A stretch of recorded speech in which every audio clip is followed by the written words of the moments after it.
അനിശ്ചിതത്വങ്ങൾക്കൊടുവിൽ PV. Anwar യു.ഡി.എഫിലെത്തുകയാണ്. അൻവറിനെ സഹകരിപ്പിക്കാൻ UDF തീരുമാനമെടുത്തു കഴിഞ്ഞു. എങ്ങനെ സഹകരിപ്പിക്കണം എന്ന് തീരുമാനിക്കാൻ മുന്നണി ചെയർമാൻ കൂടിയായ പ്രതിപക്ഷ നേതാവ് വി.ഡി. സതീശനെ യു.ഡി.എഫ് യോഗം ചുമതലപ്പെടുത്തി. തൃണമൂൽ കോൺഗ്രസ് പാർട്ടിയെ മുന്നണിയിലെടുക്കാൻ യു.ഡി.എഫ് നേരത്തെ വിസമ്മതിച്ചിരുന്നു. പകരം പി.വി. അൻവർ ഒരു പുതിയ പാർട്ടി രൂപീകരിച്ച് മുന്നണിയിലേക്ക് വരിക, അല്ലെങ്കിൽ മുന്നണിയിലെ മറ്റേതെങ്കിലും ഘടകകക്ഷിയെ ലയിച്ച ശേഷം യു.ഡി.എഫിലെത്തുക തുടങ്ങിയ സാധ്യതകളാണ് മുന്നിൽ വെച്ചിരുന്നത്. പി.വി. അൻവറുമായി CMP ചർച്ചകൾ നടത്തുമെന്ന് റിപ്പോർട്ടുകളുണ്ട്. ചർച്ച വിജയിച്ചാൽ അൻവറിന് CMPയിലൂടെ യു.ഡി.എഫിലെത്താം. അൻവറിന് കോൺഗ്രസ് സീറ്റ് വാഗ്ദാനം ചെയ്തതായും സൂചനയുണ്ട്. കോഴിക്കോട് നടന്ന യു.ഡി.എഫ് യോഗത്തിൽ കോൺഗ്രസ് നേതാക്കളായ വി.ഡി. സതീശൻ, രമേശ് ചെന്നിത്തല, മുസ്ലിം ലീഗ് നേതാവ് P.K. കുഞ്ഞാലിക്കുട്ടി തുടങ്ങിയവരാണ് സംബന്ധിച്ചത്. ഏതായാലും അൻവറിനെ യു.ഡി.എഫിൽ എടുക്കുന്നതോടെ അൻവർ മാത്രമല്ല യു.ഡി.എഫും ശക്തമാകുകയാണ്.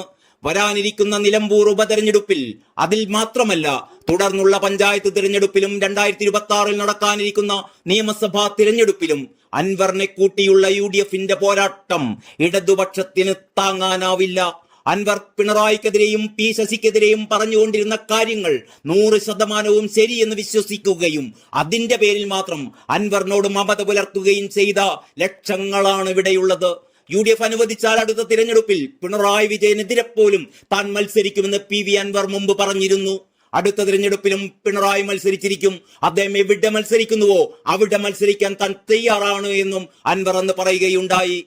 ഉറച്ച കോട്ടകളൊക്കെ പണ്ടായിരുന്നു. ഇളക്കം തട്ടില്ല, തൊടാൻ പറ്റില്ല എന്ന് പറയുന്ന കാലമൊക്കെ കഴിഞ്ഞു എന്നും അൻവർ പറഞ്ഞിരുന്നു. ജനങ്ങൾക്ക് കാര്യങ്ങൾ മനസ്സിലായി കഴിഞ്ഞു. ഇപ്പോഴുള്ളതെല്ലാം ഇളകിയ കോട്ടകളാണ്, അടിത്തറ ഇളകിയ കോട്ടകൾ. പിണറായിയെ താഴെ ഇറക്കാനുള്ള പോരാട്ടത്തിനാണ് യു.ഡി.എഫിന് നിരുപാധിക പിന്തുണ പ്രഖ്യാപിച്ചിട്ടുള്ളത്. അതങ്ങനെ തന്നെ തുടരും. തനിക്ക് എത്ര സീറ്റ് വേണം, ഇന്ന സീറ്റ് വേണം എന്നൊക്കെ പറയാൻ കഴിയുമോ? അതൊക്കെ അവരാണ് മാന്യമായി പരിഗണിക്കേണ്ടതെന്നും അൻവർ അന്ന് പറഞ്ഞിരുന്നു.